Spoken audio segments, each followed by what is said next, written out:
10 generations seen Noach and Abraham. We don't really know what that means, exactly how many years it was. It's hard to, I like to call it prehistory. Even the first period, called foundations, is a little bit prehistory. We don't know exactly when the Exodus was, who was the Pharaoh, and sorry? Do you think it's prehistory? We don't really have records. Pre-recorded history, perhaps. Matan Torah, everything. That's it. So we have these very strong traditions about Matan Torah, and the Exodus, of course, Yetziat Mitzrayim. What? And the Ten Commandments, tablets, even though we lost it. We lost it, so it's not. We have traditions about it, and they're very strong.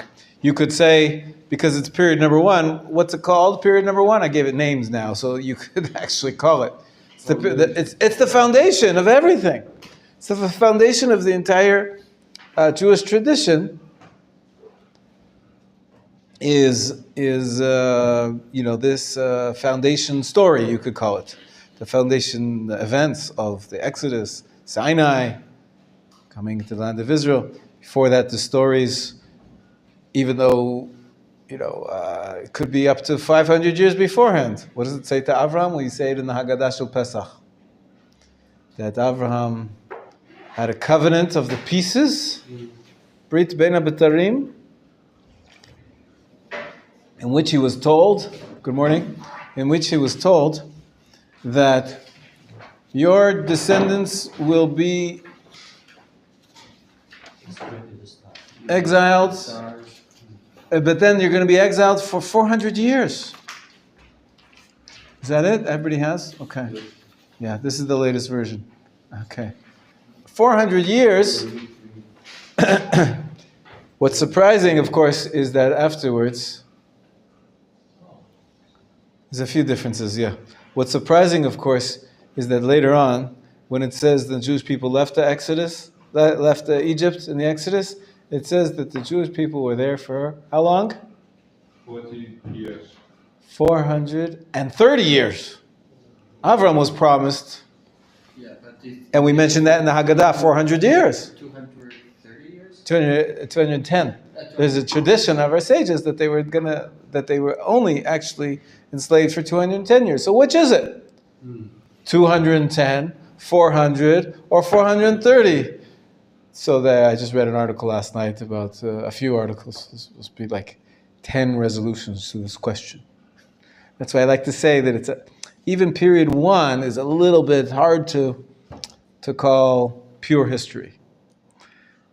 We don't have an exact count. We don't know exactly how to work it. Some people say, well, it was supposed to be 400, but then God changed his mind. And why did he change his mind? If Hashem waits even for 1 minute, then the Jewish people will reach the 50th level of impurity. So Hashem had mercy on them, and he shortened it. Okay, so from 400, he shortened it to 210. That's a beautiful tradition. I love that. Hashem's mercy. He says, I've got a plan here. So of course he can change his plan. If he sees that it's not going to happen, if there's not going to be a Jewish people left, he's got to hurry things up. On the other hand, there's an opposite tradition. The opposite tradition, come here, Hananel, sit here next to me, please, so I can see you. I'm so happy to see you, and I want your cake. Take this page. You have a page here, the latest version of the framework. The opposite approach is Hashem actually made it longer than 400 years. That explains why it says that they were in Egypt for 430 years. Why would Hashem make it longer?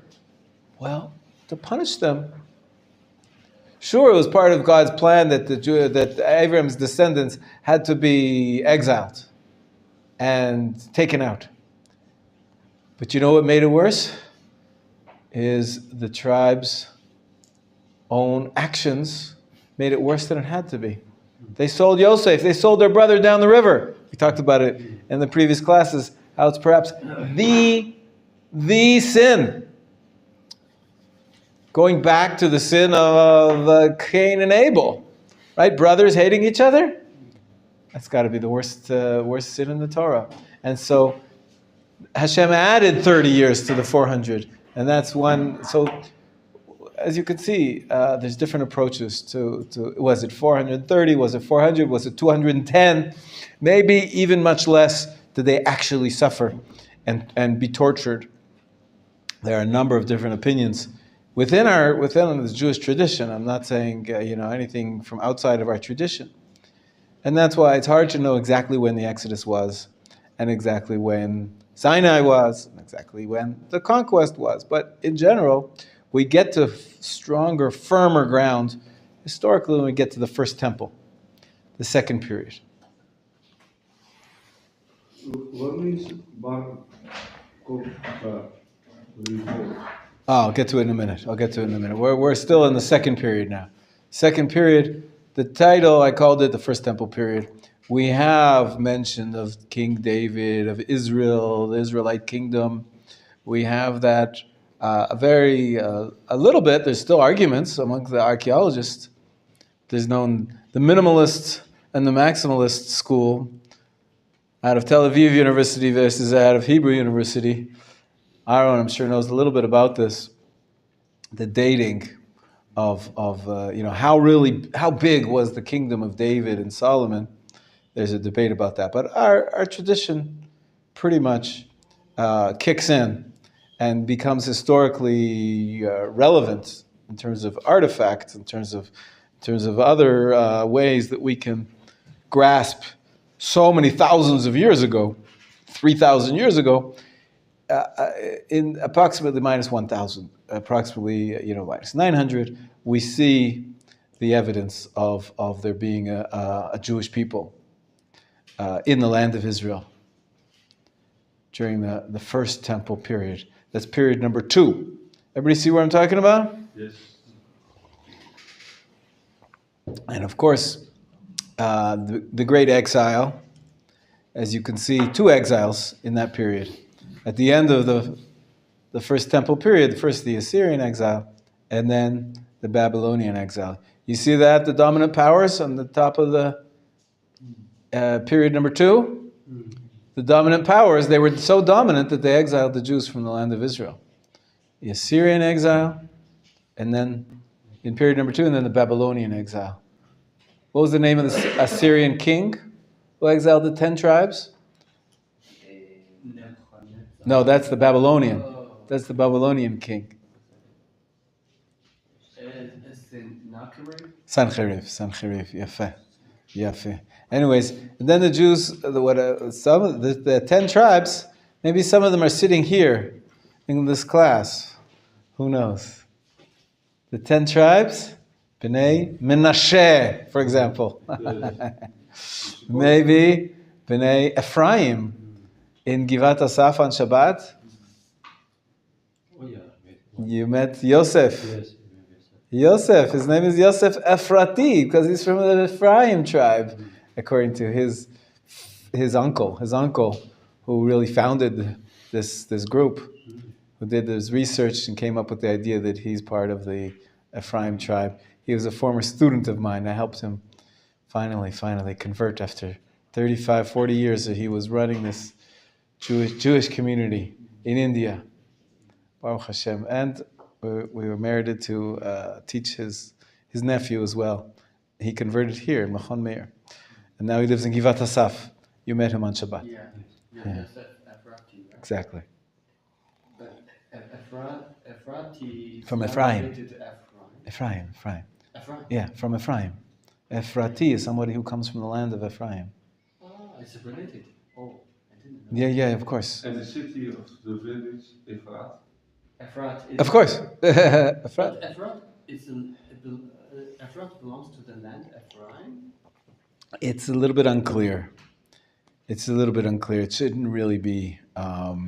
It's based on it's in the area of Judah. That's why it's confusing. But it says that Yaakov went, after he buried Rachel, b'derech Ephrat. He buried her b'derech Ephrat, in the way to Ephrat.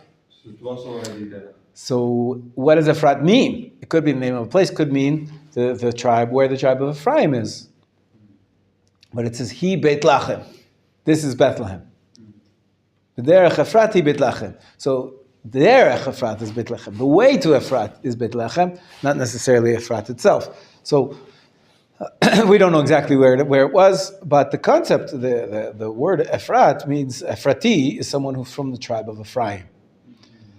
And so he took on the name Yosef Ephrati because of his family tradition. His father also is one of the leaders of the Ephraim tribe. One of those 10 tribes, maybe, that were exiled and lost. They're called the lost 10 tribes. Maybe we're having some people coming back from the lost tribes. Right, the Bnei Menachem, Menachem and Ephraim, the 2 sons of Yosef. They are also coming back from India. Yes? If you do like conversion, which tribe you belongs to, Judah? Good question. None, really. I mean, you don't have any tradition that of belonging to one tribe or the other tribe. Abraham doesn't have a tribe. Then Abraham. Avraham was before the tribes, right? When you're Ben Avraham, when you convert, you're considered to be the spiritual son of Avram. Avram was the father of all the Gerim. He converted people. They say, "Tanefesh asher asu b'Charan." Avram and Sarah came, and they brought with them from Haran all of the people which they made. What people do you? How can you make people? Avram and Sarah made people, so tradition tells us that they converted people. The people converted to monotheism. The first Jews were Avram's entourage, his household. And so Avram converted the men, Sarah converted the women. And so we have, from then on, everybody who converts is called Ben Avraham. Yeah. Question about the Ben Avraham. For example, 2 weeks ago, they asked me to take the Torah and to sit with the second Torah. Ah, lovely. But then they need to say something, and then they say, "What is your father?" They ask. What do I have to say? Ben Avraham now already? That's a good question. The truth is, your father is going to convert as well. Yes. So, can you be called the son of your father? What's your father's name? Hank.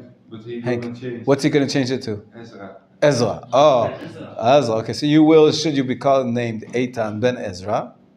Maybe now you're Eitan ben Ezra, but when you convert, you'll be Eitan ben Avraham. So these rules are a little bit fluid. There is some rabbis who have written that if your father converts as well as you can use his name as Ben Ezra.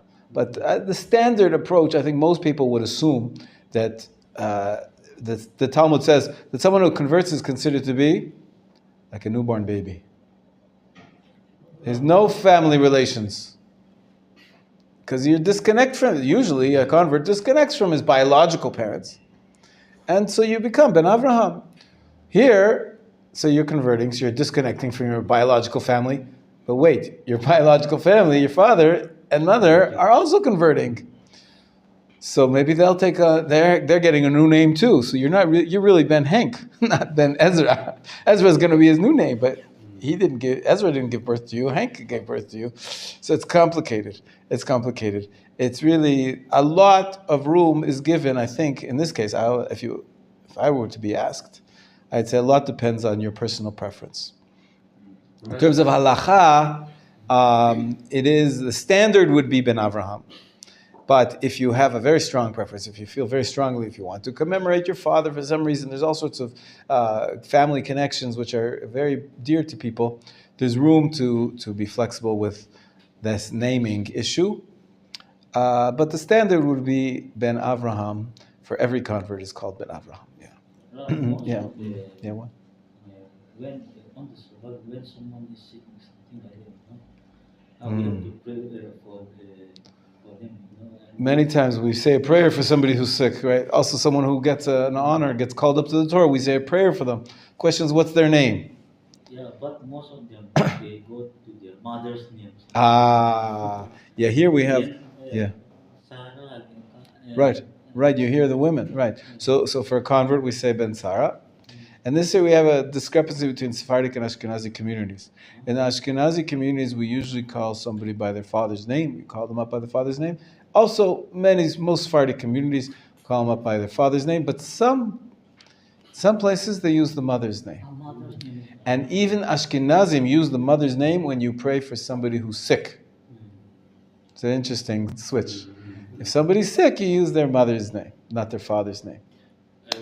Rabbi, in some communities, people call a convert like Abraham Avinu. Some people really don't. Some converts really don't like it to be Recognized.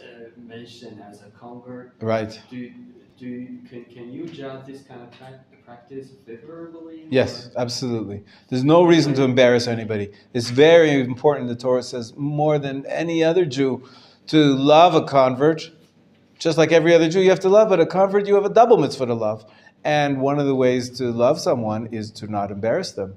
You're not allowed to cause them any pain. You're not allowed to. It's called an isur ona'ah. You're not allowed to cause pain, to torment a Jew, and you're not allowed to torment or to cause pain to a convert. So if a convert's going to feel embarrassed because he doesn't want everybody to know that he's a convert, you don't have to publicize it. You don't have to cause him pain. So by all means, why there's a practice calling a convert Abraham Avinu? I'll tell you.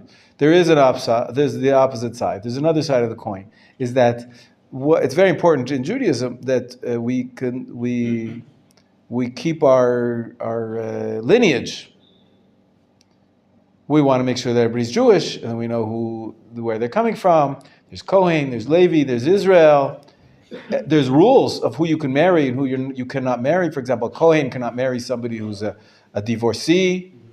And so you want to know people's lineage. So one of the ways we keep people's lineage is by what we call them. And so, for example, a Kohen is not allowed to marry a convert either. So there is a certain rabbinic code when we write down people's names in official documents. Sometimes the rabbis between themselves write it down in a certain way so that the person, who knows, they're going to take this document all across the world, to a different country, to a different community, and they're going to say, okay, we want to get married. And if you look carefully in the document, the rabbi will be able to tell, he's a convert. So she is a convert, for example. She cannot marry a Kohen. So there is room to put in the name or the status if someone's divorced. Also, a Kohen cannot marry the divorcee. So there's importance. Sometimes there's importance to keeping the lineage in the official documents, and that's the other side of it. Why you might want to say Avraham? You say Avraham Avinu, it's clearly a convert. You just say Avraham, could be his father's name was Avraham. There's many Jews who were born Jews. It's written that Avraham Avinu, for example, for a convert. Unfortunately, there's no standardization. I'd say the most important document when it comes to this, of course, is a get, a ritual divorce, a divorce document. Second to that, maybe, is a ketubah, a marriage document. Those are really the only official documents that we have in Judaism. So usually it's mentioned that Avraham Avinu. Usually, I think that depends. For hundreds of years, it was Avraham. And in the recent times, it's become more and more common that they put in Avraham Avinu. But it's fluid. It is flexible. Not always do they say Avraham Avinu. It's very hard to find an actual source. I looked this up a number of times. Female convert, what will be the name for her? So it depends. If you're mentioning many times a female is also named by her father. Be Rachel ben Avraham also. Or Nomi ben Avraham. It could be So if she's a convert, she would be ben Avraham Avinu. Exactly. You could, if you want to say sometimes. Bat Avraham Avinu. Yeah. Nomi bat Avraham Avinu. Not bat Sarah. You could. So again, the Sephardic tradition, they use the mother's name not only when someone's sick, but even when they call someone for the Torah or when they give them a blessing. Sephardim use the mother's name much more commonly than Ashkenazim do. Ashkenazim, it's only when you're sick you use the mother's name. When you get sick, you go to mommy.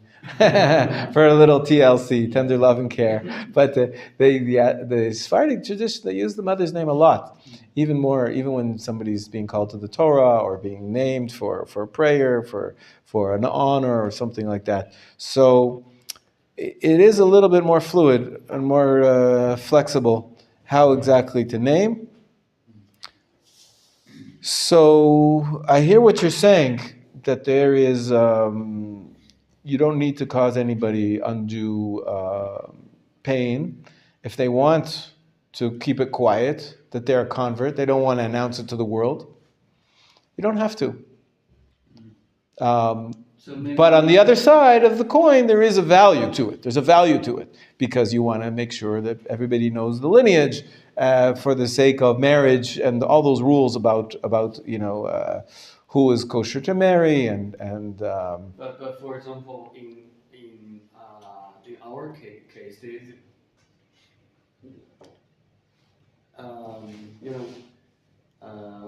there are no so-called priestes, right? So what could be the concern in terms of marriage? There are many traditions. There's traditions that a bat kohen, the daughter of a kohen, ideally shouldn't marry a convert. It can be allowed. The halacha is lechatchila b'diavad. You see those words on your page? Yes. What number is it? Lechatchila b'diavad. Number 8. In the new one, in the new chart, it's number 8, right? Lechatchila b'diavad. If you turn the page over, of course. You have it. Just turn your page over. Yeah. Number 8 is lechatchila b'diavad. Lechatchila, the halacha is maybe you shouldn't really fall in love.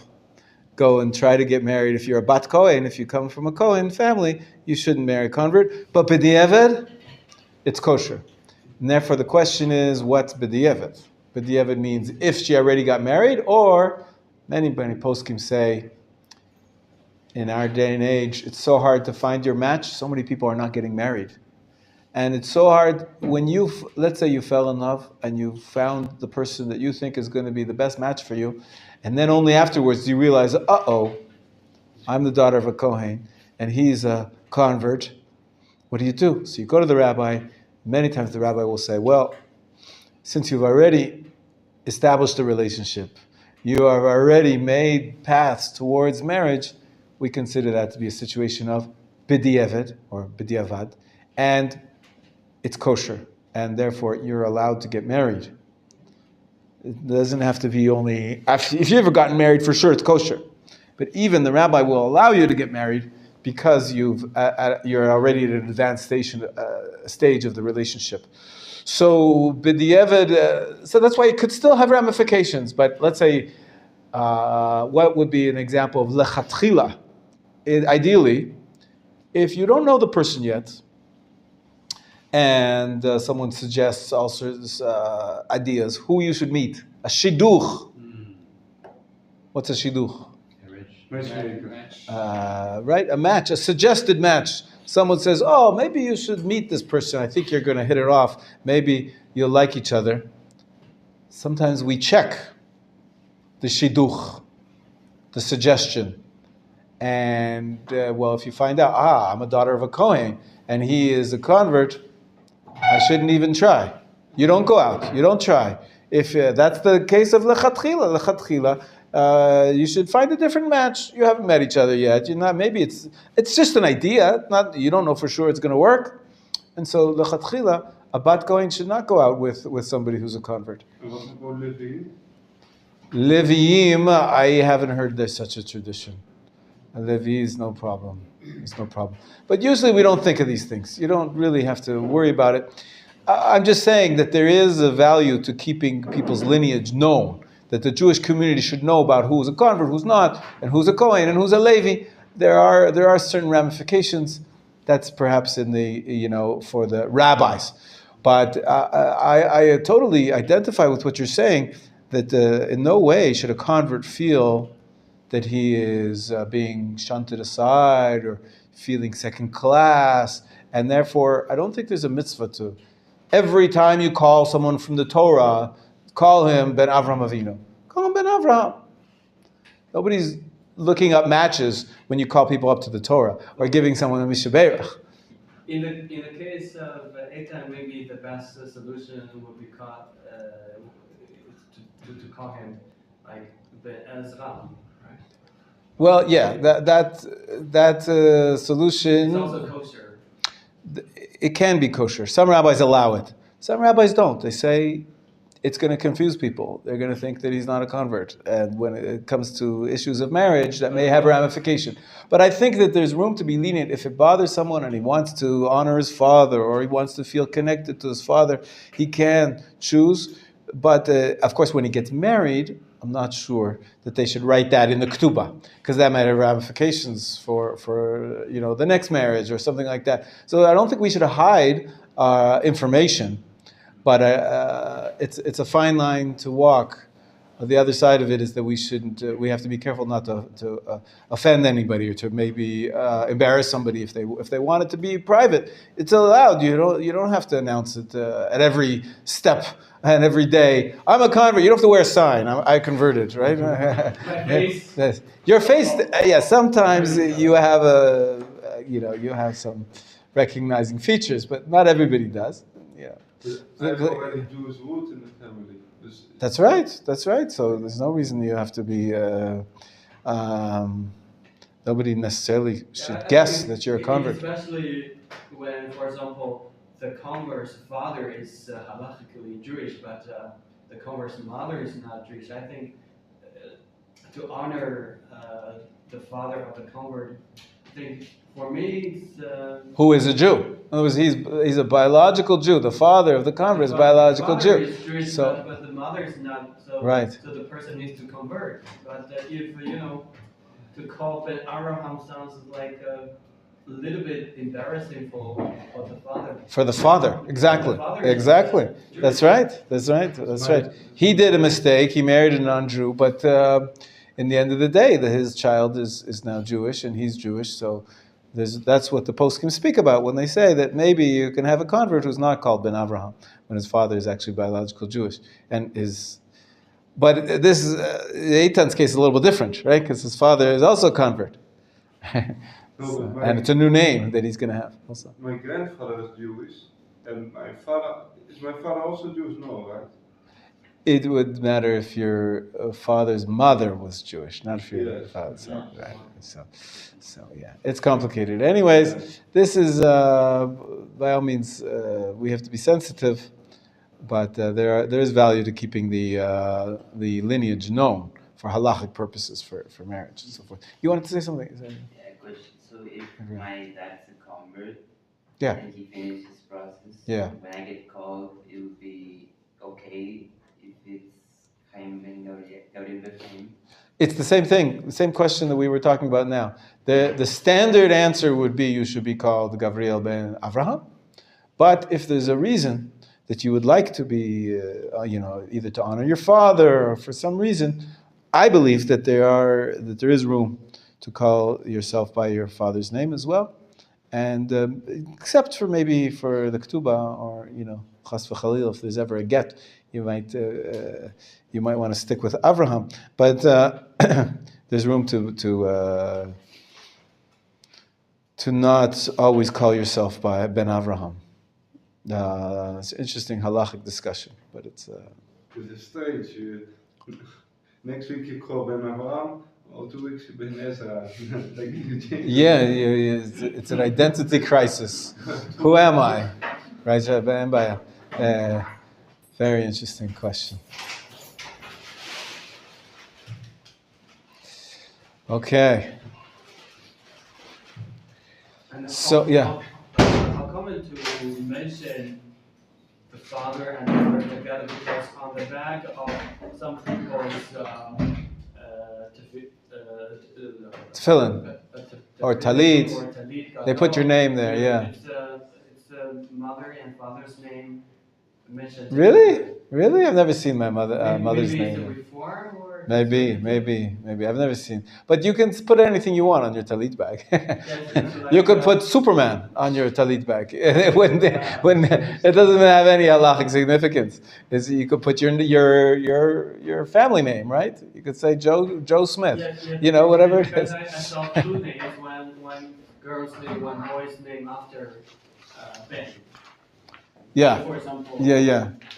You could put anything you want. People don't know. It's whatever you tell the man in the store. But so as I said, there's different usages. It's nice to have a name, to know what your name is. But in Judaism, we really never had family names. It's a modern invention. Nobody had family names, really. Family names is a modern, couple hundred years. Around the world, they never had family names. It's very, very rare. Napoleon, yeah. Not in the case of China. I think in China there was family names. Yeah, for thousands of years. But wow. But a lot of the common folks don't have a phone. But I think that most people have family names and. Interesting. I know 7 of my last names. 7? 7? What do you mean 7 of your last names? Like Gabriel, Saque, Bejarano, Calderón, Enrique, Brego, Trapo. Yeah. You mean it's your grandfather and great-grandfather and great-great-great-grandfather? Yeah, this is amazing. Yeah, in Colombia. In Colombia, it's like that. Also in Africa, many people, they memorize their family tree that they're taught. The kids are taught. That's to have an identity, know who they are. You memorize the names of your father and grandfather. I can do that too. 7 generations, by the way. Actually, I have a book right here on the table. This is I'm very privileged. So this is a book called Oel Moshe, and at the back there's a kuntrus called Helech Dvash. Helech Dvash stands for Dov Ben Tzara. Dov Ben Tzara was the name of my great grandfather, father to son, father to son, father to son. I made myself a little family tree here. I drew it here on the inside of the cover, and I was doing some genealogical research. It's amazing. I have about 30 pages of Torah insights and Chidushim Novelay. It's called novel Torah insights by my great grandfather, all the way back, father to son, 7 generations. Yeah. If your great-great-grandfather is a Cohen, are you one or? Yeah, usually. That's the way it works.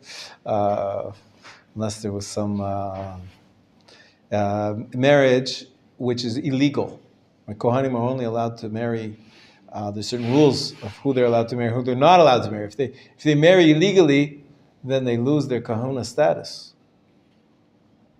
So unless something bad happened along the way, if your great-great-grandfather was Kohen, you're a Kohen.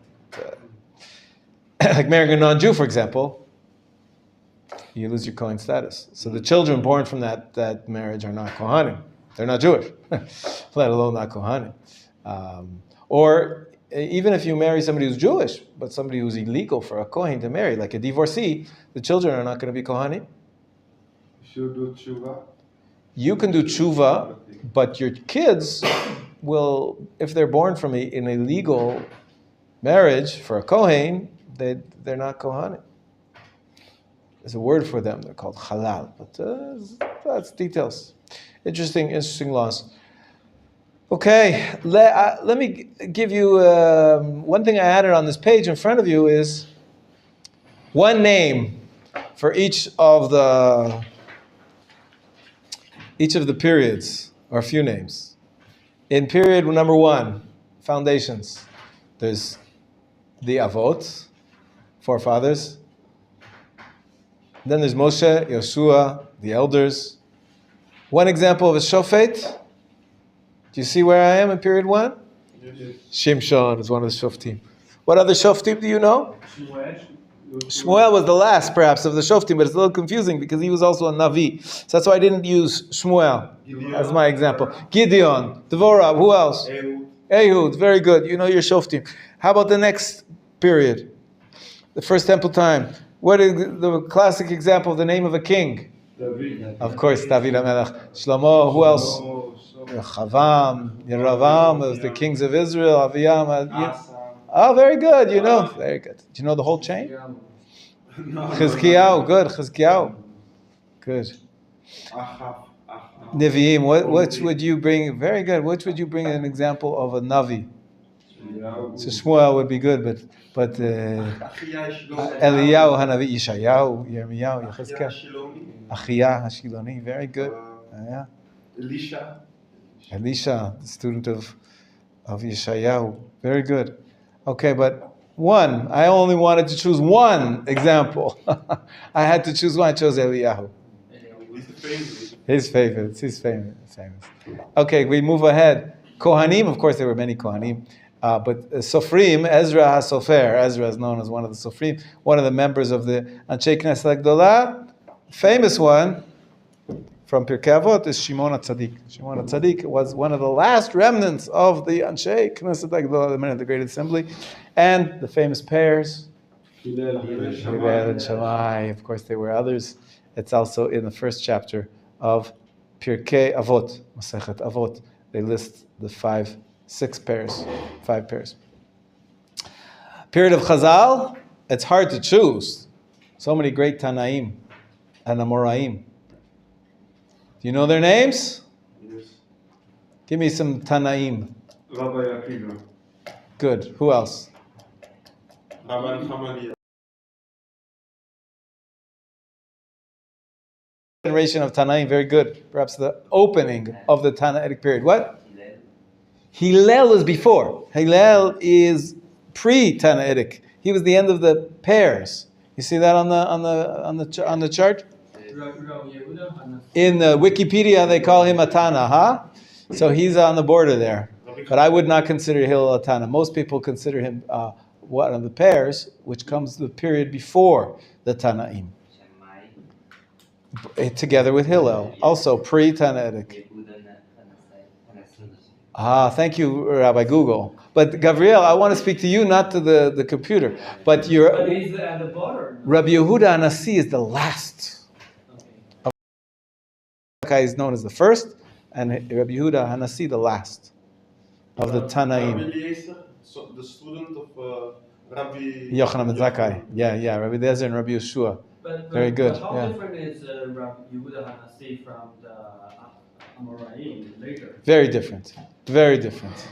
Major fault line in Jewish tradition. Because the Amoraim, for some reason, whatever the reason, they all accepted upon themselves, don't have the authority that the Tanaim had. There seems to be a basic feature. Turn the page over. One of the basic features of the Jewish tradition is the concept of layered. Look at number 5 in this chart. You see that there's a layered periods of authority. Samchut. That's the same word as semicha, rabbinic authority. So the rabbis decided that the Tanaim have more authority than the Amoraim do. And that's why Rabbi Yehuda Hanassi is the fault line. Anybody after him is no longer considered to be a Tana. He's only an Amora. An Amora doesn't go head to head and contradict the words of a Tana. He will explain them, Perush. He will interpret them, perhaps, but he will never fight against the words of the Tana. The Amoraim, give me some famous Amoraim names. Abaye, very good. Rav, Rava, Rabba, who else? Famous Amoraim. You haven't studied too much Talmud, so you don't know yet. But the Amoraim, they're the authors of the Gemara, right? Okay, you with me? Okay. Who are the last period? People who sealed and put together the Gemara. Rav, Ashi, and Ravina. Shalom. Very good to see you. In this all-important summary class of our framework of Jewish events, leadership, and literature. Please pass this down to Ravid. So we're in period 3. You see, I put in examples. I gave you one example of a famous Amora. His name is Abaye. Abaye. You see that? In period 4.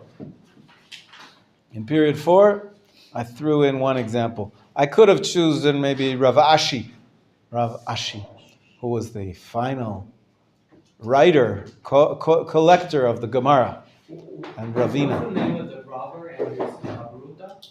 Rabbi Yochanan and Reish Lakish. They were Tanaim. They were Amoraim in Eretz Yisrael. Excuse me. You're right. Those are Amoraim. In Amoraim, it already splits. There's Amoraim in Eretz Yisrael and in Bavel, and hence we have, as you can see below, the Babylonian and the Jerusalem Talmud. Right? We have a Talmud which was developed by the Amoraim in Bavel and in Jerusalem, in Eretz Yisrael. Rabbi Yochanan and Reish Lakish, they were famous Amoraim in Eretz Yisrael. Okay? You know him because of the famous story. Reish Lakish was once not religious. He was not a Torah scholar. Some people say he was it's clear that he has a past history. I don't know if we'd call him a mafia, or a ruffian, but he was, maybe some people think he was a gladiator even. Right? This is the period of the Romans. And then he meets up with Rabbi Yochanan, who was a very impressive, beautiful man. And apparently his sister was very beautiful too. You told us in the relationships class. I told you about this? Wow, okay. I don't remember, but it's a good story. And Rabbi Yochanan saw Reish Lakish swimming. He must have been an Olympic swimmer. And he said, "You're so powerful, you have so much, maybe even physical prowess, but also he could tell that he had strength of character as well." He said, "Your strength should go towards Torah, not towards being a gladiator. You shouldn't be an Olympic competitor. You should come into the Beit Midrash." And he promised him to marry his beautiful sister, I believe. Sister, his daughter? I think his sister. And Reish Lakish became his study partner for 30 years. And when Reish Lakish died, unfortunately young, Rabbi Yochanan was inconsolable. He said, "I've lost my invaluable study partner." And all the students said to him, "What about us? What about us? What's so great about Reish Lakish?" And he said, "You guys are great. Whenever I say a chidush, whenever I say a novel insight, you come to me and say, I can prove to you that you're right from this place. I can prove to you 10 different ways for your novel insight. And that's wonderful.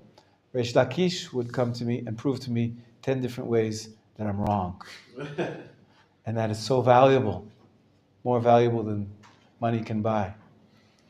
Right? To have a yes man doesn't really advance scholarship.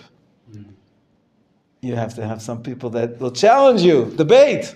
That's Talmudic debate. It's all about, anyways, Rabbi Yochanan, Reish Lakish. Thank you for mentioning them. Let's move ahead though, because we don't have all the time in the world. Period number 5. A famous Gaon. One of the most famous Gaonim. Saadia Gaon. Saadia Gaon. He's famous because not only did he write Chuvot. You see, that responds us primarily what we have from the Gaonic period. But we have a few books. But he also wrote a book of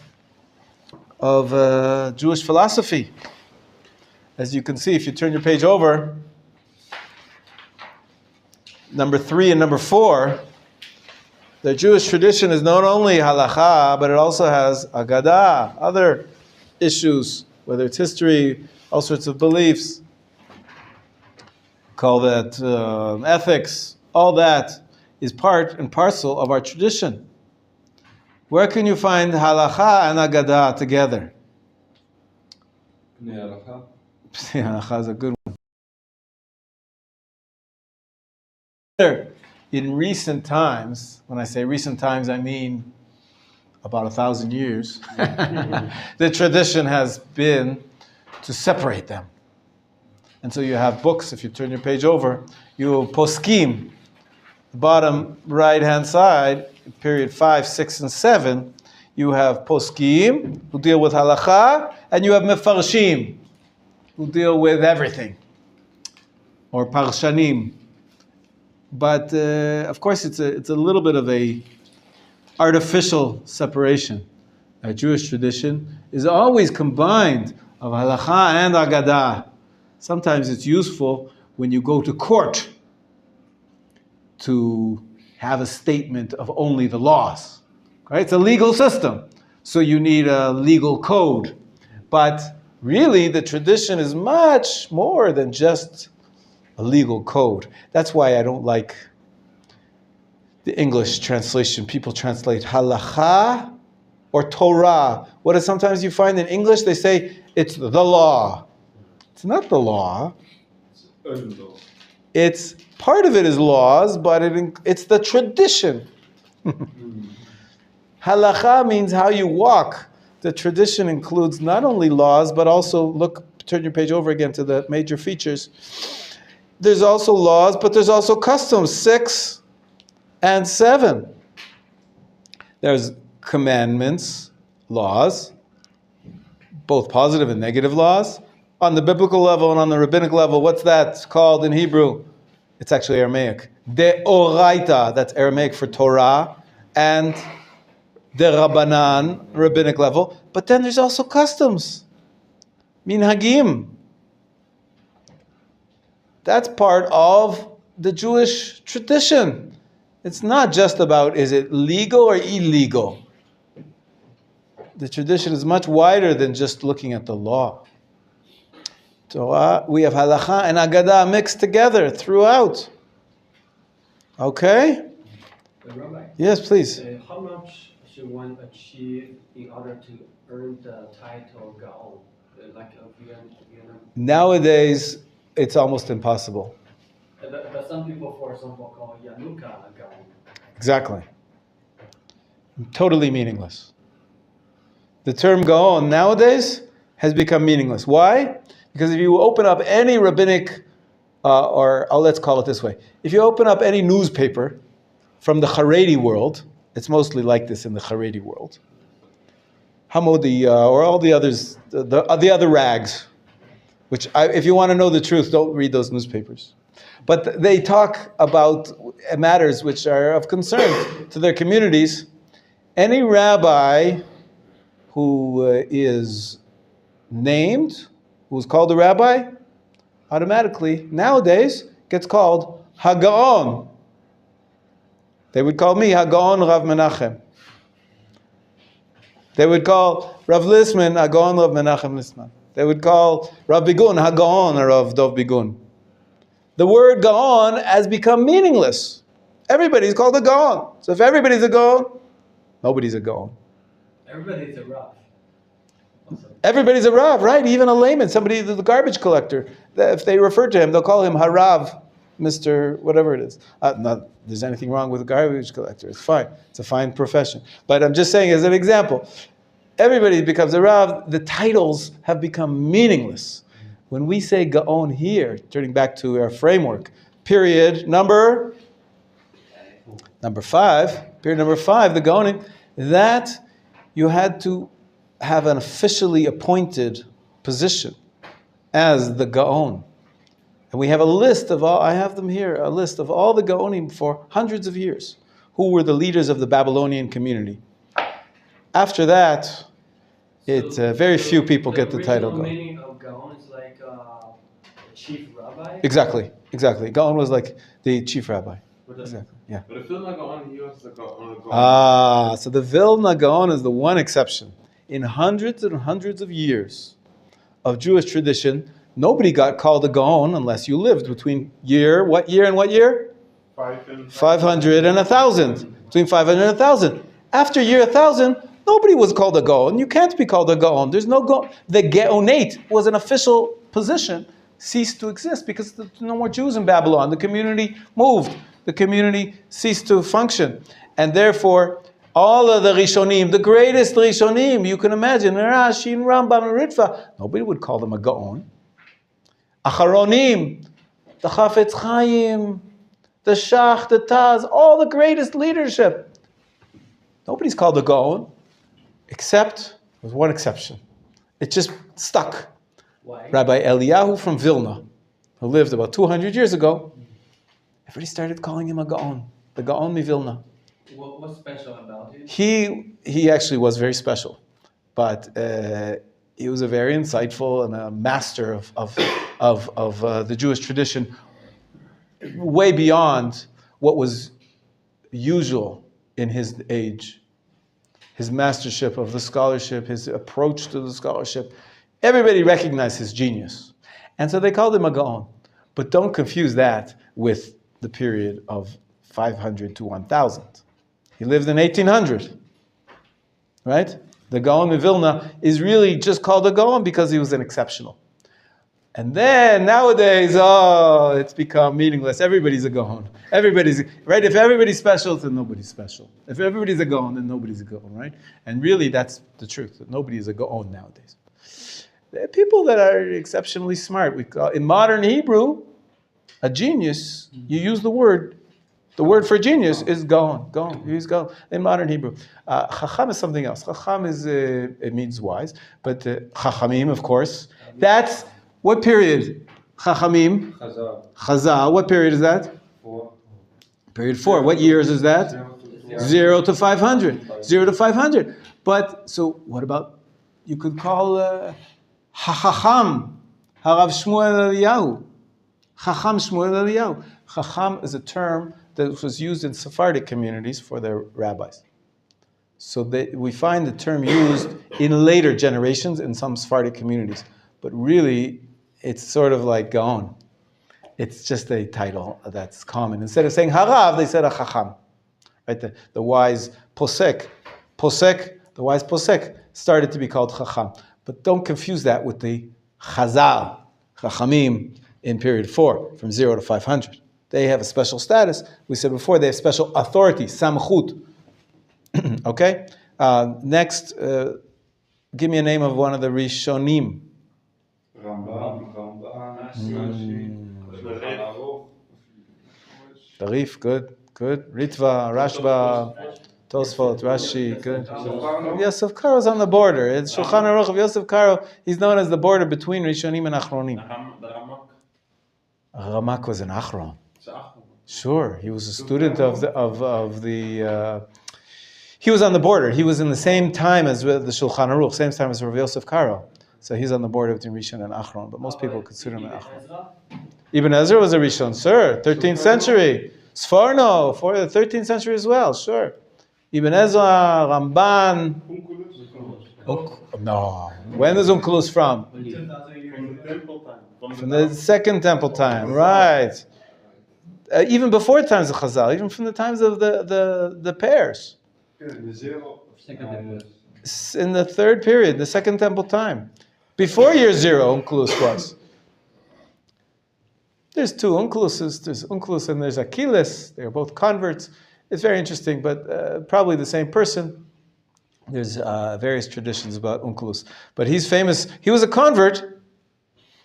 Do you know that there was a great scholar about 100 years ago. His name was Shmuel David Luria.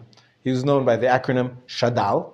And he wrote a book on Onkelos, on the Aramaic. I was just sitting with somebody before who's taking a course now on Aramaic. Russell, yeah. Raziel. Aramaic. So Shadal wrote a book on Onkelos, on the language, discussing that one of the earliest commentaries we have of the Torah is the Targum Onkelos. And you know what he called the book? He called the book Ohev Ger. Why? Lover Hashem. It's a pasuk. Hashem loves the convert. Why did he call his book Ohev Ger? Because Onkelos was a ger. Onkelos was a convert. Rashi also, right? No, not as far as I know. Onkelos was famous. He was known as it's the commentary of Onkelos the convert. And so his book on this commentary, he called it Ohev Ger, I love the convert. Not only did he call his book, one of his many books, Ohev Ger, the one about Onkelos he called Ohev Ger, he had a son, and he named him, he was in Italy, Shadal, is an Italian scholar. He named his son, I think, Philosenius or something like that, which means it's an Italian translation of Ohev Ger. So he named his son Ohev Ger. Fascinating. Philo, the name Philo is also. It's the love. A philosopher like It- from Alexandria. No, that's somebody else. That's hundreds and hundreds of years earlier. That's yeah. Yeah, but But he's not very religious, right? He's a philosopher. Philo, you're talking about somebody else. Don't confuse us. Yeah, I know. But Philo was a very important figure at the end of the period of Chazal. The end of the Roman era.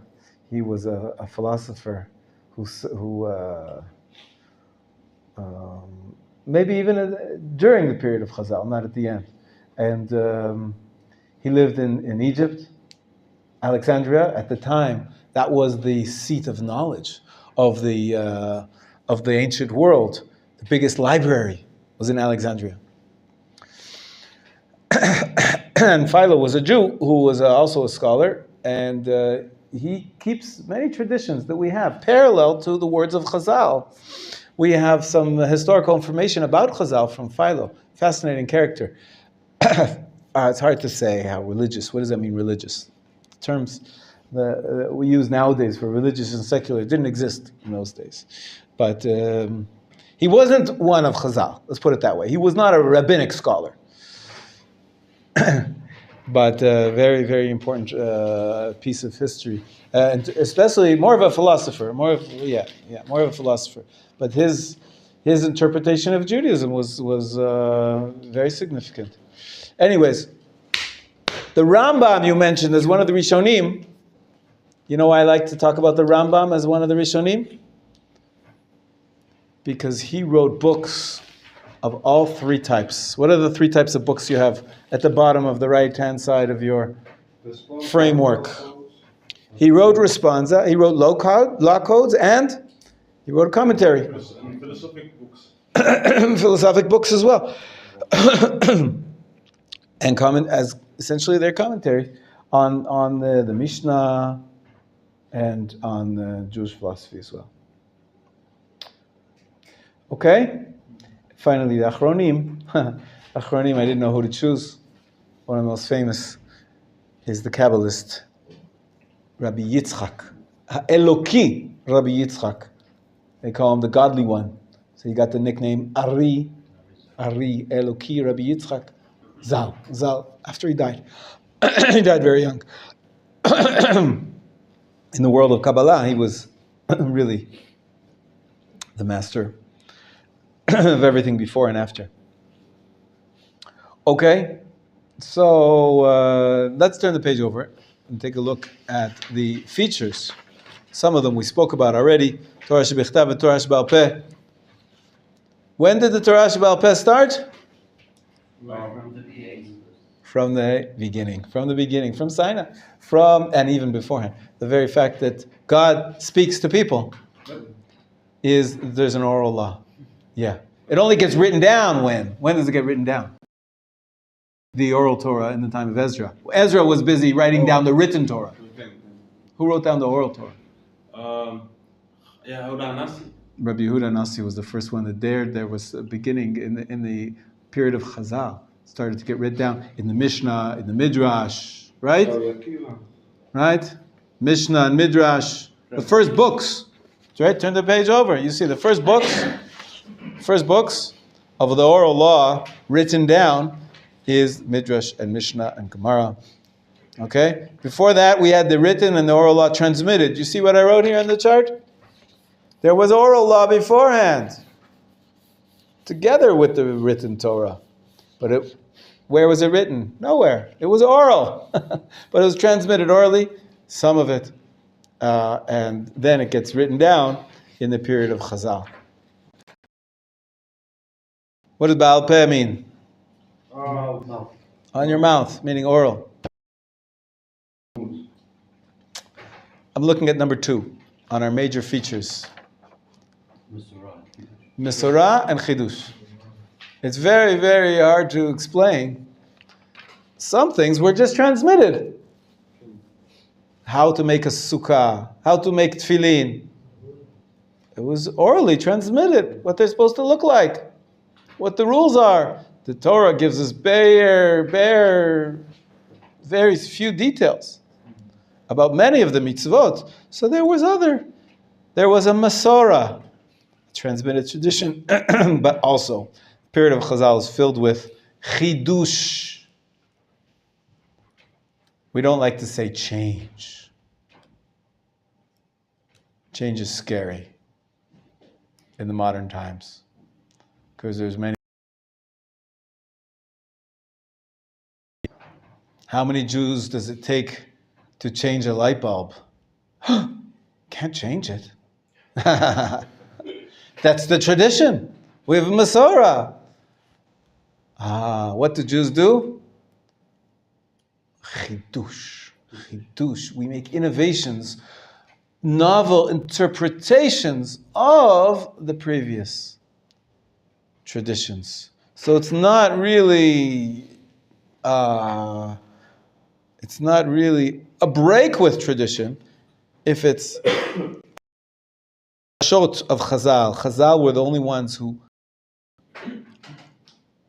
derivations, exegesis, via the 13 principles, or midot, shehatorah nidreshet bahen. Drasha. Drasha is a special way to derive things from the verses. Yeah. Midrasha is a modern version. Nowadays it doesn't mean the same thing. Now it just means a seminary, a place to study. But it uses, just like we said, Gaon had an official meaning, and Chacham had an official meaning. Also, Drasha had an official meaning. It meant that what Chazal were doing, that they were. Where does all the Drasha of Chazal get collected? In the Midrash. In the Midrash. It gets written down in a book called the Midrash. Also in a book called Mishnah. That was a new innovation of Rabbi Yehuda, a Nasi, to change the organizational structure. But essentially, it's Midrash. By the way, when on Pesach are we going to be learning some Midrash? In the Magid. In the Magid, 100%. In the Haggadah Shel Pesach, one of the ways we tell the story is by reading psukim from the Torah and reciting the Midrash. What the sages explained, expanded on these verses. Very good, Midrash. So you're all going to be learning Midrash on the Seder night. So far, so good? Yes. Midrash, Halacha and Haggadah. We spoke about beliefs, emunah, machshava, ashkafa, fancy words. Everybody has their favorite word for how to say the philosophy of Judaism. I didn't write in Hebrew, philosophia, because you wouldn't know what it meant. Philosophia. You get an Ulpan. Perfect. Philosophia. It's hard to figure out the Hebrew word, philosophia. But we prefer in this yeshiva to call it emunah. Emunah. But in the academia, what do they call it? You spent time there, Aaron? Yes. What do they call Jewish philosophy in the academia? Jewish philosophy in English. In Hebrew, in Israel, what do they call it? There's no Jewish philosophy department. There's a department called Machshevet Yisrael. Machshava. You see that word? And number 4. Machshevet Yisrael. Like the computer of Israel. Machshava means thought, Jewish thought. So philosophy, thought. Everybody chooses their word. In the Haredi yeshivot, they have talks from the rabbi about hashkafa. Hashkafa. It's your perspective, how we view the world, what's our proper approach to various issues is hashkafa. Very similar. I like also the Jewish thought that more than Jewish philosophy. You like thought. Who likes thought? I mean, I like it more Jewish thought than Jewish philosophy. Yeah. Jewish philosophy is like philosophizing, like it's a subgroup also. Right? That's right. But That's Jewish right. is Thought is broader. Thought is broader. I agree. It's not just, but it's even not just thought. Belief, emunah, is much deeper than only using irrational faculties, which philosophy implies and machshava implies. So emunah is what preferred by Rabbi Yehuda, by Rav Tzvi Yehuda Kohen Kook. That's why we follow this here. Anyways, one of the features of the Jewish tradition, I'm going to speak just for a few words about number 5. We haven't covered it too much. Believe it or not, the first word in Chinese that I learned, Putongitian. Right? Yes. That there are different opinions. Putongitian is the different opinions. So we find that there's the halacha, the Talmud is full of different opinions. Machloket. And then many times people ask me, which one do I follow? Right, Hananel? Which one is correct? And the answer is that it's a quote from the Talmud. These and those are the words of the living God. Elu ve'elu divrei Elokim chaim. There's shades of truth in all the different opinions of Chazal, at least. How many faces of Torah are there? 70 faces of Torah. Elu ve'elu, these and those are the words of the living God. But what do? Do we wear 70 pairs of tefillin? There's 70 opinions about how the tzitzit should be tied. Do we wear 70? No, we only wear one. How do we decide which one to go by? One rule I taught you. Let's go, Rabbi. That's a good rule. But how does the rabbi know? It's in number 5. Number 5. The halacha follows the majority. In general. And, of course, that there is this other element we spoke about already, that there's layered periods of authority. Tanaim, Amoraim, Gaonim, Rishonim, Achronim. Usually an Acharon doesn't contradict the Rishon, and usually a Rishon doesn't contradict the Gaonim, and usually the Gaonim don't. Of course, they don't have the authority to override the Talmud, period of Chazal. Amoraim do not contradict Tanaim. So this is a fascinating feature of the Jewish tradition. I think we talked about everything here, except for the last one, number 9. What happens when you have a doubt? What's that called in Hebrew? Safek. Sometimes you don't know what the halacha is. You don't know maybe who the majority was. It's not always easy to count. Also, you know what? The problem of counting, really, officially, it only applies inside a closed discussion of the Beit Din. For example, the Sanhedrin in Jerusalem. There, at the end of the discussion, everybody listens to each other's opinions, and then they come to a vote. Whatever the Sanhedrin decides, that's the law. But nowadays, do we have a Sanhedrin? Do we have a centralized authority? So we cannot just say, oh, I'm just going to go by the majority of opinions. They haven't had a discussion yet. Somebody's living in Spain, the other one in North America, the other one's living in South America. Who knows, if they would have a conversation, maybe they'd convince each other. So we don't really follow the majority of rabbis anymore, officially. So many times we have doubt, how the halacha should be decided. And the general rule of thumb is Safek deoraita lechumra and Safek derabanan lekula. What's deoraita? No, what's deoraita is biblical. And what's derabanan? Rabbinic. So if you have a doubt about a biblical law, lechumra means you be machmir. What does that mean? Be stringent. And if you have a doubt about a rabbinic law, lekula. Lekula. What does that mean? You should be makel, which means be lenient. You can be lenient about a rabbinic law. That's the general rule of thumb. Makel and machmir. Chumra and kula. Chumra is a stringency, kula is a leniency. Michael. Makel. Oh, your name is Michael. Yes. Maybe you should be Makel. You should be lenient. It's spelled differently, of course. What? Mem Yud Kaf Lamed. Kuf. Mem Yud Kuf Lamed. Yeah, Makel. Kuf.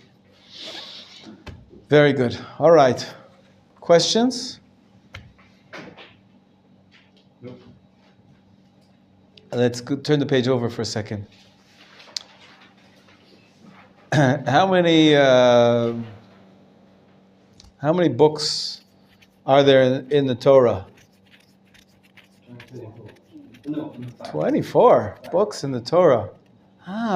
Question is, what do you mean when you say Torah? Everything is Torah. Everything is Torah. So there's millions of books of Torah. You can go to the bookstore and buy a Torah book. If it's a Jewish bookstore, all the books are called Torah books. So then we have Torah, which means, Torah means the Torah, the Bible. That's the Tanakh. So it's 24 books. But sometimes when we say Torah, we mean only, like, what do you have in the ark, the scroll? What do you have in the ark in the Bet Knesset? You have a Sefer Torah. Sefer Torah. Torah includes the 5 books of Moshe. Chumash, otherwise known as Chumash. But you have also the no. Nevi'im are not in the Sefer Torah. Yeah. Nevi'im are in the Tanakh. There's some shuls that have a scroll of Nevi'im separately. You have that? Yes. You've seen that? One time. Yeah. Last Shabbat I had that. They have a different aron. Sometimes they have a different aron for that. That's right. A Navi written on parchment. Yes, so most of the time they read from the book, but they have like Right. Right. If it's harder to read from the scroll because there's no vowelization. The scroll is just the letters. In the book you have also the vowels and the tune, the trup, the cantillation notes. It's much easier to use a book. But there is an ancient tradition that you should be reading the prophets from a scroll. How many books in the Talmud? 63. 2. Which is it? 6 or 63? 72, right? 6, 63. There's another number. Maybe you should know. 37. What's 37? I'll tell you a secret. This Shabbat, we're having a very big celebration in the family. A very, very big celebration. For my wife. My wife. No, it's not the day we got married. She finished? And She finished something. She finished studying. What did she finish studying? Aleph Shas. Aleph Shas. Shas is Shisha Sidrei. Shin, Shisha, Samech, Sidrei, orders. So in short, we call it Shas. But usually it refers to not the Shisha Sidrei Mishnah, but the entire Talmud Bavli. she finished? Yeah, 7 years. 1 page a day. 1 page a day. Amazing. We're very, very proud of her, of course. So that's, the Talmud Bavli only has Gemara on 37 out of the 63 Masechtot. 63 Masechtot of Mishnah, but in the Talmud Bavli, there's only the words of the Amoraim collected on 37 out of those 63. If you want to have a complete Siyum Hashas Mishnah, you would be covering 63 Masechtot in 6 orders. So 63 is divided into 6 orders. It's about 10 each, right? 6 books. 6 books, 6 categories. Yeah. Six, yeah. They call them an order, yeah. How much like books is the Talmud? It depends how much commentary you put in it. Like this is one book of the Talmud, one out of the 37. Okay? That's because the Talmud is only stuff in the middle, but there's commentary on the right, commentary on the left, commentary on the bottom, there's commentary in the back. Because there's so much commentary, so then you would need 37 volumes like this. But there's a lot of commentary. You don't have to read all the commentary. Just read the actual text itself. If you have an explanation, if you have a good explanation. Who's the best explanation on the Talmud? Rashi. Rashi. That's right. And there's a modern explanation of the Talmud by Rabbi Art. That's cool. Art Scroll. Schottenstein is the name of the edition. Jay Schottenstein's alive today. He gave the money for the Art Scroll. Rav Steinsaltz wrote a commentary on the entire Talmud as well, modern Hebrew, much easier to read than Rashi. But so that's the Mishnah and the Gemara. Midrash we're going to learn on Pesach, right? Also, part of the Haggadah Shel Pesach comes from the Mishnah. Remember I showed you? Which part of the Haggadah is in the Mishnah? Which part of the Haggadah? The Haggadah Shel Pesach, right? The book we read on the Seder night has some sections from the Tanakh, and it has some sections from the Midrash, and it has some sections that are in the Mishnah. The Magid. Parts of the Magid. Which parts? Stories about the Rabbi. No, that's not in the Mishnah. What? Oh. The four what? The four questions. The four questions. And the four sons. Four sons actually are not in the Mishnah, but they're in the Midrash. But the four questions are in the Midrash. And the Rabban Gamliel says that you have to explain the three things. That's a Mishnah. Okay, so we learn Mishnah, Midrash. Part of the Haggadah are very ancient, written over 2,000 years ago. And then there are later additions as well. We mentioned, what are some of the later additions to the Haggadah Shel Pesach? Other parts of the Haggadah Shel Pesach, we've been studying it together. Who can remember some of the parts of the Haggadah Shel Pesach that are later additions? They're not from the Mishnah or from the Midrash or from the Chumash. Chad Gadya, of course. A nice song, it's a poem. It's not from the Talmud, that's much later. Which one? Maror is in the Torah. There's a pasuk that says you have to eat maror. We say today it's a rabbinic mitzvah to eat it because we don't have the Korban Pesach. But the word and the concept of maror is from the Torah. That's not the sections. Songs. Which songs did I teach you that are much later? They're not from the Mishnah or the Midrash. Dayenu, very good. Dayenu is a later addition. Dayenu.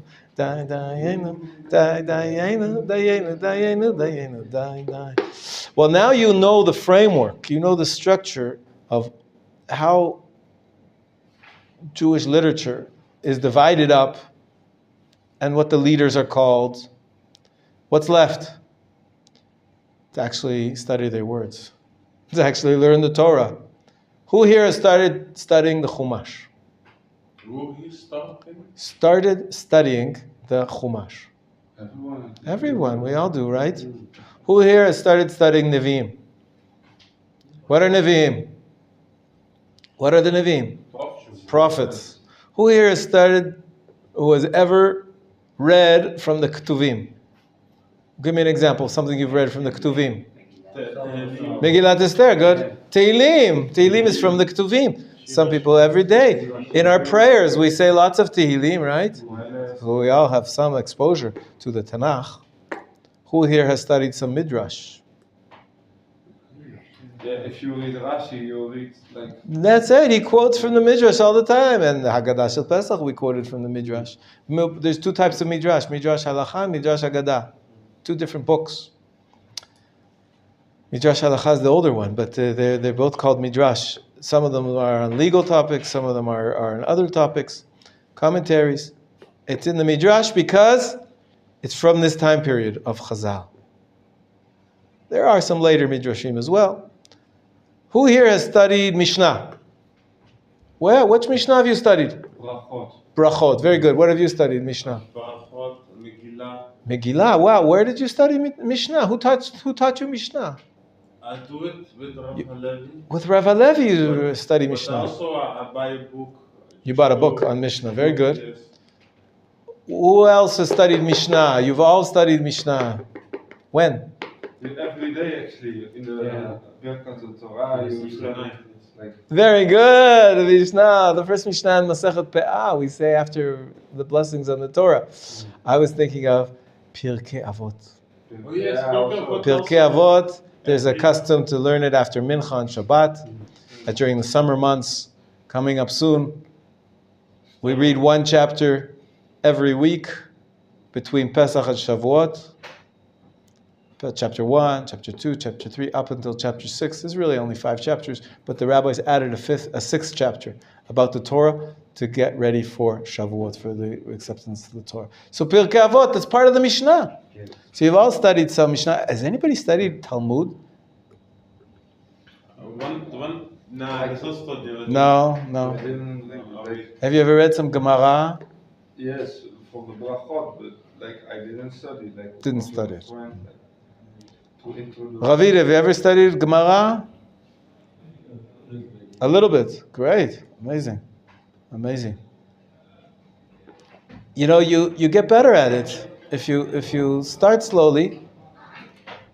When my wife started 7 years ago, she wasn't very good at it. But you know what we discovered? By the way, this is really a little bit of a secret. It's not a public celebration. My wife didn't go to any classes. She didn't step foot out of the house. You can get everything online. Every page of Talmud, you can choose a lesson in Hebrew, maybe 10 different lessons, 10 different rabbis teaching in Hebrew, 10 different rabbis teaching it in English, 10 different rabbis teaching it in Yiddish, in Spanish, in French.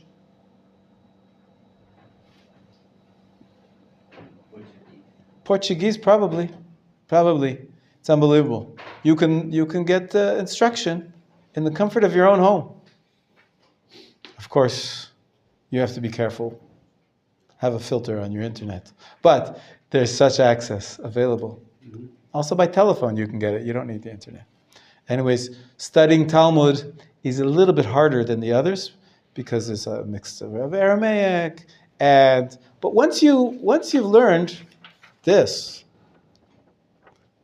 once you know the fundamentals of, there's something called a Mishnah, and then there's a Gemara, there's Tanaim, and there's a Moraim. And then there's layered authority, that an Amora doesn't disagree with a Tana. And you know that there's a level of Deoraita and Derabanan. You're all ready to study Mishnah, to study Gemara. This is going to stand you in good stead to progress very quickly. This is just framework. Once you dive deeply inside, you'll understand the Gemara much better now that you understand how it works. And some of the codes. Who has read a Jewish law book? Anybody? Yes, we do it every day. We do it every day, right? Part of the class is that we study halakha. We use a book which is a modern book of halakha called Penine Halakha. But there's many other good books of halakha, modern and ancient. There's only one book really which covered all of the halakha. Nope. No, so before. Shulchan Aruch does not cover all of the halachot from the Talmud.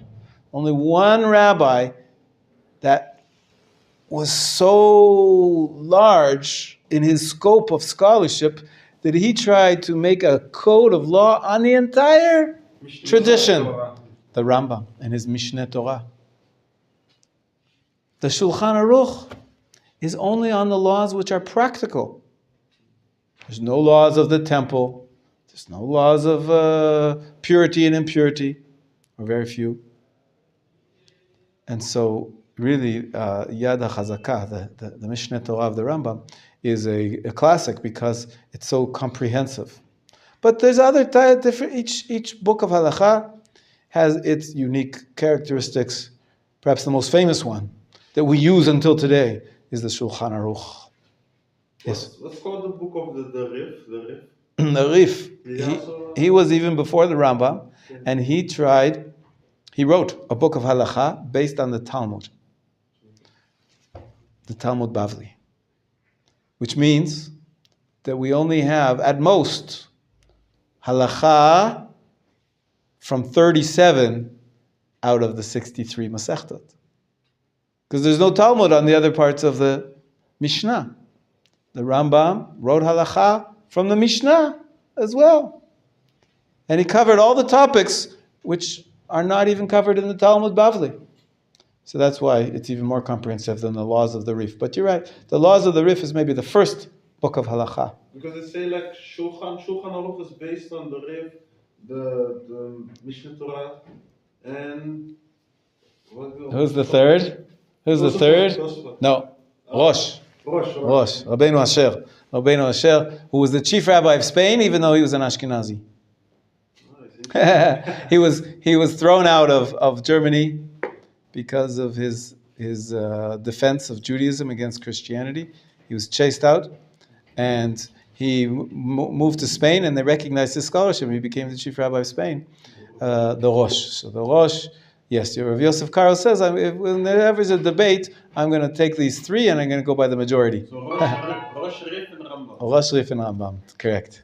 That was the Rav Yosef Karo's ideas. Okay. Yeah. And the Shulchan Aruch is a smaller version from Bet Yosef. Correct. Very good. Very good. Yosef is based on. Beit Yosef is a commentary on what?